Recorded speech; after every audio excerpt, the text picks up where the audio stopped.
ஆனால் விநாயகர் சதுர்த்திக்கு முன்பு வரும் தேய்பிறை சதுர்த்தியை மகா சங்கடஹரா சதுர்த்தி என சொல்வார்கள்.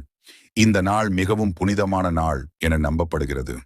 12 மாதங்களில் சங்கடகர சதுர்த்தி விரதம் இருக்க முடியாதவர்கள் இந்த ஒரு நாள் விரதம் இருந்தால் ஆண்டு முழுவதும் இருந்த பலன் கிடைக்கும்.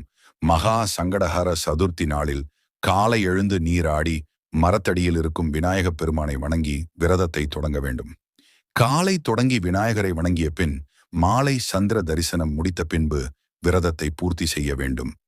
விநாயகருக்கு பிடித்த நெய்வேத்தியம் செய்து அவருக்கு படைத்த பின்புதான் நாம் உணவருந்த வேண்டும்.